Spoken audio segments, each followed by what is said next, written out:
Before we begin, please imagine the bell notification is on and you're subscribed to Huna Stories. She arrived at the restaurant 10 minutes early, which was unlike her. Usually she ran late, hair still damp, apologizing. But tonight, she wanted to be seated first, wanted to feel settled in her chair before anyone else arrived.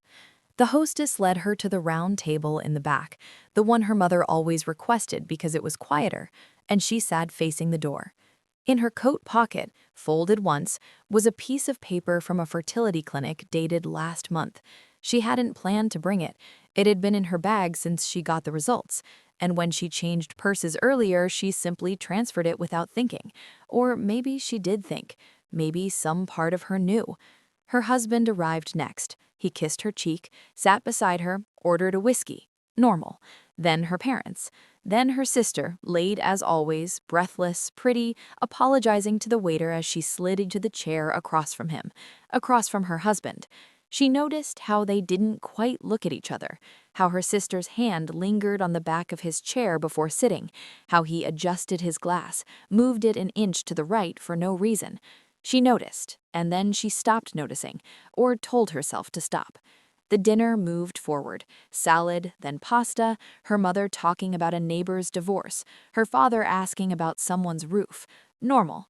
So normal that when her sister stood and tapped her glass with a fork, she thought it was for the birthday cake, for the waiters to come singing. But her sister was looking at her, smiling, nervous but excited. "I have an announcement," her sister said, "and I wanted to make it tonight at my sister's birthday because it wouldn't be right to do it any other night without her here." The table went quiet. Her husband stared at his plate. "I'm pregnant," her sister said. Her hand went to her stomach, the gesture already rehearsed. "And the father is—" She looked at him, actually looked. "He's here. We're together now. I know this is shocking, but we wanted to be honest. We wanted to stop lying." Her mother made a sound, small, high, like a door closing. Her father didn't move, and she sat there in the quiet and felt the room tilt, felt everyone looking at her, waiting for the collapse, the crying, the running to the bathroom, the scene. She didn't do any of that.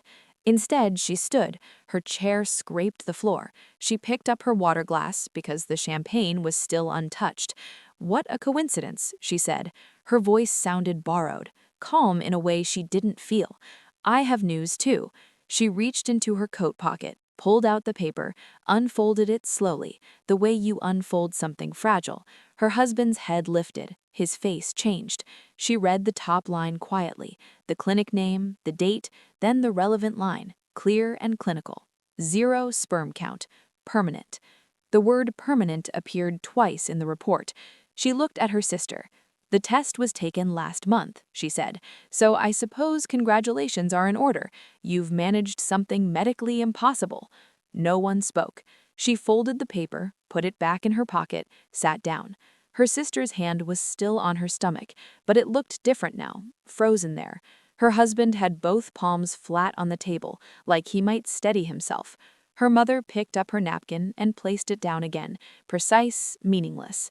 The waiter arrived with the cake, candles lit. Someone had told him it was a birthday. He stood there smiling, waiting for them to sing. No one sang. He put the cake down anyway and left. She looked at the candles, 4 and 0, 40 years old. She thought about blowing them out but didn't, just watched them burn down, wax dripping onto white frosting. Her father asked for the bill. People stood slowly, uncertainly, like they'd forgotten how legs worked. Her sister remained seated, staring at the tablecloth. Her husband didn't look at either of them, just stood by the coat rack, waiting. She put on her coat. The paper was still in the pocket. She felt it there, light against her hip. Outside, the valet brought her car. She tipped him, got in, adjusted the mirrors even though she hadn't moved them. Driving home, she passed the fertility clinic. The sign was lit. She looked at it for a moment and then looked away. She would never have to wonder again. That was the only clear thought. All those months of testing, waiting, hoping, blaming herself, gone now, replaced by something solid, something she could hold. She would never have to wonder.